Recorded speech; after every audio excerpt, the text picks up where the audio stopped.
Well, hey there. How you doing today? Welcome back to my YouTube channel. Thanks for joining me. Well, I want to talk about some new information for me that I think is starting to connect all these other topics that we've been talking about on this channel for many years now. You know, we've had many conversations about crop circles and the weird sort of electronic effects that I've personally experienced and seen and interviewed people who've experienced in and around crop circles, mostly in the UK.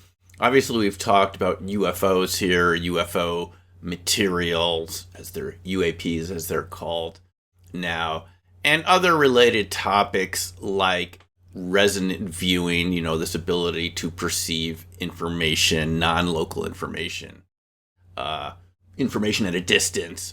These seemingly inexplicable sort of phenomena that really challenge our kind of modern day paradigm of the way we think the universe works.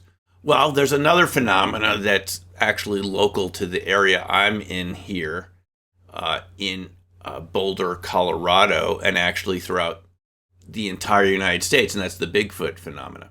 Now, this isn't something that I really knew very much about until a few months ago. I have encountered Bigfoot witnesses over the years, people who have told me in just the course of doing things in their daily lives, they came across, this classic description of this very tall, very strong-looking, hairy, man-ape-like creature that can really howl.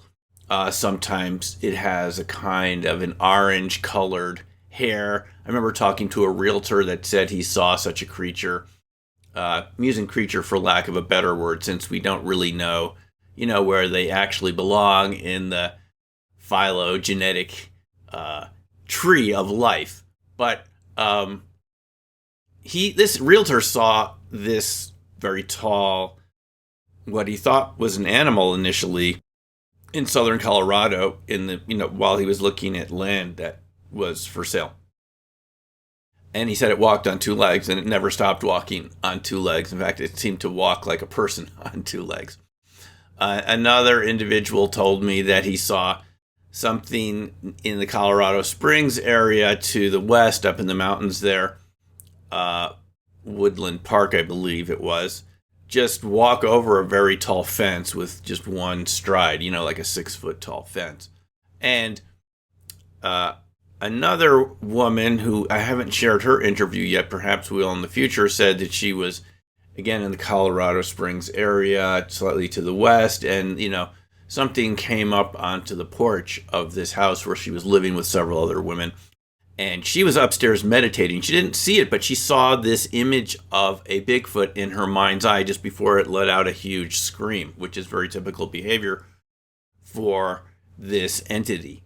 A very loud shriek. Some people say it kind of really creeps them out. It's the creepiest thing they've ever heard. Extremely loud. It can be like a howl. It can turn into different sounds. But there was a woman downstairs in the kitchen who actually saw it with her eyes, and it was right there on the porch looking through, their patio glass door in the kitchen there. So I came across these encounters a couple of years ago. I never really thought about it until about a few months ago. I started just doing a little more research into the topic, and I found out that there had been sightings just a few miles from where I'm recording this video. And the interesting thing about these sorts of sightings is either people never wanted to talk about it again or even waited 10 years to report it. There is a site you can report in the United States to the Bigfoot Field Researchers Organization, bfro.net.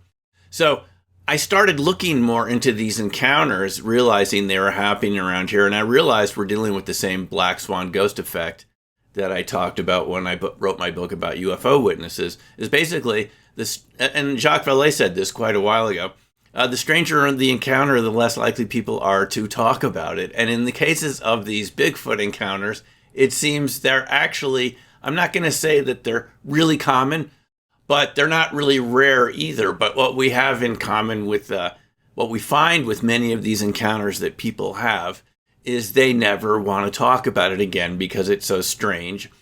And they don't even talk about it with the people that they saw it with. It's that weird. It's that far out of our typical ordinary way of thinking that people don't talk about it. So we've kind of got this double whammy here, which is the people don't want to talk about it because they're afraid of being ridiculed. And because it's such a type of experience that maybe people that you know in your life wouldn't necessarily believe, right? They think you probably just saw a bear or, mistook another sort of animal in the forest, that you're not going to talk about it because of the ridicule factor. The same thing we've encountered with UFO witnesses over the years. Now, there's a number of books I've read about this, some from Tom Lyons, who's written a series of Bigfoot encounter books just from stories that people have written into him, just like Terry Lovelace did with his recent Devil's Den, The Reckoning. And he had about 30 stories. We had a live stream with Terry not too long ago, and we talked about some of those stories that people had shared with him after he published his first book, Incident at Devil's Den.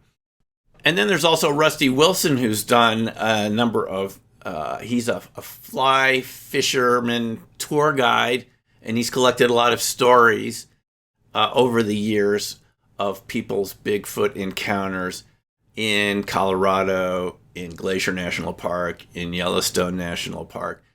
Now, one thing I should say is I haven't personally seen any Bigfoot that I remember. I haven't heard any of the knocking sounds. I haven't encountered the phenomenon myself. But in reading through some of these stories from these books that you can purchase about people's Bigfoot encounters, I was really surprised to find that in many places in Montana that I've been, and in this area of Colorado, that in actual locations, the exact same places I've been, that there have been encounters. And that's really interesting is when you realize that places that you consider to be familiar have been the site of these very strange encounters. So I started reading these accounts, and then about a year ago, I actually visited the Bailey Bigfoot Museum in Bailey, Colorado, which is about 45 miles from here. And I was really surprised to learn that there are a lot of Bigfoot encounters in this area. Now, the encounters are not necessarily where people see a very tall, hairy, man-ape-like creature. Sometimes they hear what's called these knocking sounds, really strong rapping sounds on trees that sounds like a baseball bat hitting a tree, but it's very rhythmic. And in some cases, it does kind of a call and answer with you if you knock back on trees in your area. People have found these wood structures out there in the woods. Now, these are very, what's interesting about this is that there's a lot of commonality in these sorts of tree structures. They're made sometimes of logs that would be too heavy for people to move by themselves, big logs. And they're arranged in certain patterns, way out in very inaccessible areas sometimes. And then there's this sort of gifting phenomena that people have reported, leaving things out in their homes in rural areas and having something else, in its place, in exchange, like a kind of primitive type of barter, if you will. And this is something we talked about with Julie in that broadcast we did with her not too long ago, Jules and Noel, where we talked about her Bigfoot sighting as a kid in Indiana and later in Alabama, where, something showed up that she needed a plumber's wrench exactly at the right time in her driveway. So there, in the Bailey area, there are a lot of these sort of characteristics of what we find around Bigfoot sightings. But the real interesting thing to me about all of this is something that is in common to crop circles, UFOs, Bigfoot sightings, poltergeist sightings, and anything that we label in this large sort of genre of paranormal, which is the battery and camera failure. And this happened just a few months ago in a town called Drake, Colorado, which is just a little ways down from Estes Park, not too far from Rocky Mountain National Park, which, I hope you've had a chance to visit. I visited there many times, but the first time I visited there was a long time ago as a teenager in the 1970s on a camping trip when I still lived back east with a group of other teenagers.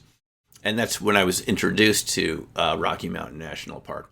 Well, this encounter that I read about on the BFR site really got me thinking, and I'll post a photo up here of what this woman was able to take with her cell phone camera. The story goes that she was visiting a friend's cabin that was, shuttered for the winter, and the friend wanted to see if the cabin was okay. And this woman said she heard the sounds of what she thought were kids playing in the back, which didn't sort of make sense to her. And she goes around the back, and she sees several very tall Bigfoot-like creatures amongst the trees. And she said the next thing that happened is they kind of made these sounds. One of them did with its vocal apparatus. And keep in mind, these are very large creatures that can make very loud sounds. But she said it made kind of an infrasound, like a very low vibration, and it caused her to feel so disoriented she didn't even know how to get back to the car where her husband was. The next thing that happened is she took the photo, and then her phone died. The batteries in the phone died. And she was able to get back to her husband because they had walkie-talkies, and the walkie-talkie still worked. And this is the photo of what she was able to take. Now, when they did a reconstruction of how high something would have been to look like this, it would have been about 8 feet. Now, what this woman reported in Drake, Colorado, just from last year, it's actually been reported by other Bigfoot witnesses. They've reported feeling disoriented from some sound emanating from the creature, and even cases of missing time. So this is what's really interesting to me. When I've read about a lot of these encounters, we find some very similar characteristics that we found around crop circles, and we've found around UFO encounters, UFO witnesses, and other related phenomena, which is battery and camera failure. So why do you think that is? If Bigfoot is just a wood ape, as some people argue, why would it affect cameras and batteries? I mean, when you have raccoons come around your place at night looking for something to eat out of the garbage, do they cause your batteries and cameras to go? No, of course not. So there has to be something different about that. And to me, that's really what's important here, is in all of these types of phenomena, you get camera and battery failure. Again, in poltergeists, hauntings, and people who do ghost hunting, which isn't something I've done a lot of, but I've heard the stories of. So to me, this indicates something really important about the nature of these phenomena, which is we don't really know what's going on. When we look around reality, and we look around our world here, we sort of assume we know what's going on, but maybe we don't. Maybe we just know a tiny little percent of the whole thing. I remember speaking to one of Robert Bigelow's people that worked with him at Skinwalker Ranch. Now, if you'll remember, Robert Bigelow, while he was doing research at the Skinwalker Ranch, did have support from the Department of Defense through the OSAP program, what seems to have been a predecessor to ATIP. And part of what OSAP was looking at were these apparent Bigfoot sightings and sightings of other cryptids, as they're called, out at Skinwalker Ranch. Probably heard of that story where they saw something step out of a portal, a huge creature. Well, the person who actually saw that was Chad Deatkin, as he told me when we were over in the crop circles many years ago in the late 90s. He said he was actually there with some other people who were looking at these infrared cameras on the screen, and they saw a portal open up in the road and a huge creature step out of the portal and then walk off into the darkness, and the portal kind of closed up again. Now, this is something, again, I heard about this maybe 20 years ago, but it didn't really click with me what was going on. But if you read about these Bigfoot encounters, there's these reports of portals opening up. There's reports of Bigfoot dropping out of UFOs, materializing out of balls of light, things like this. And you can read more about these types of stories in a very good book that I'm reading now, Where the Footprints End by Renner and Kutkin.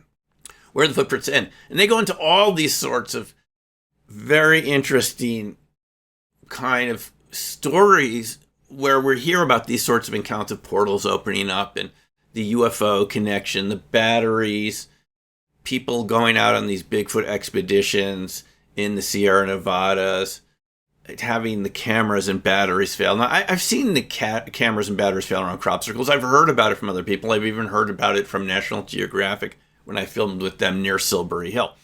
And they told me other stories of the BBC having their cameras and batteries fail when they were reporting about crop circles. So this is something I've been able to document. You get this camera and battery failure around crop circles. We know it happens around UFOs, but it also happens around Bigfoot. People's cars stall around Bigfoot, just like they do around UFOs. You remember one of the witnesses I interviewed for Black Swan Ghost, Joy French, said that they were driving up, believe it was Mount St. Helens, if I'm not mistaken. She said that the radio got kind of strange and the car stalled. So what is it about these phenomena that cause batteries to fail, cars to stall, radios to go on the fritz, cameras to stop working? I mean, to me, it really shows that there's some fundamental underlying connection between all these phenomena, and that the stranger the phenomena, again, as Jacques Vallée says, the less likely people are even to talk about it, and the less likely, the average person is to believe it. So is our perception of reality that distorted, where these things are sort of happening and people just choose to cover it up? Even governors of states like Fife Symington did with the Phoenix Light sighting in 1997, where he really scared the heck out of him, and he made fun of it the next day at a press conference because he was afraid people were going to panic. So is that what we're dealing with here? I mean, is our sense of reality really off so far that we're missing a huge amount of witness reports about these sorts of phenomena that, to me, well, they indicate that the universe doesn't really work just in a physical way, obviously. And this is something that Davis and Vallée talked about, the Vallée-Davis model, this kind of layered model of people's experiences, is it just simply doesn't fit into what we were taught about how things work. It doesn't even lend itself to a type of scientific analysis because it's just not necessarily repeatable, and it's hard to document, and it's not physical. And the essence of our modern scientific paradigm is that things that are physical are real, and then we can take measurements and compare measurements and theories. But if we can't do that with these phenomena, if they have a non-physical realm where they can, as Vallée says, change the topology of our environment so that physical objects don't even seem the same, if they can materialize in and out of our reality, it makes them challenging to study from a scientific point of view. But that doesn't mean it's not happening. I think if you look into these Bigfoot encounters, I know it happens in every state in the United States. And if you're not in the United, if you're in the UK or wherever you are, you're probably having something like this happening too, but it might be part of your folklore, something that people have said is part of folklore. Every indigenous peoples around the planet have stories of either Bigfoot or it's called Littlefoot or fairies and spirits. And for the most part, we haven't believed them. We've just said it's folklore, right? And even in my training in sociology, we're going to say that it's folklore. But let's say we're actually the ones that are creating a folklore that these things don't exist and that everything has to fit in our kind of narrow definition of a scientific paradigm, scientific research, the way it's been done. And we say, if it doesn't fit into that, okay, it's folklore. But maybe what we're coming to realize is reality is just much bigger than we thought. And if we can see that in every case where you have these sorts of phenomena, you get these weird electronic effects. I think it's very interesting to me. Very interesting, and it shows us we're dealing with a phenomena that has definitive impacts on the electromagnetic spectrum, and it affects our technology, and it affects us through resonance or some other process. I think that's important. I think it's very important, and it gives us a way to actually start talking about what is going on here. I'm not saying I completely understand it, but I think it, again, indicates one possible explanation is that it indicates parallel realities. Interaction with parallel realities, sort of when they bounce off each other, you sort of get these effects, and that's what we're seeing here. I mean, it's quite possible that when Bigfoot see us, they're just as surprised as when we see them. You know, and we assume they're coming into our reality. How do we know we're not going into their reality? Okay. I think you get the point and see what I'm saying here, but I think this is something we should be looking at a little more closely. So thanks for listening. Put your comments in the box below. Always interested to hear what you have to say, and we will see you in the next video. Take care for now, and bye.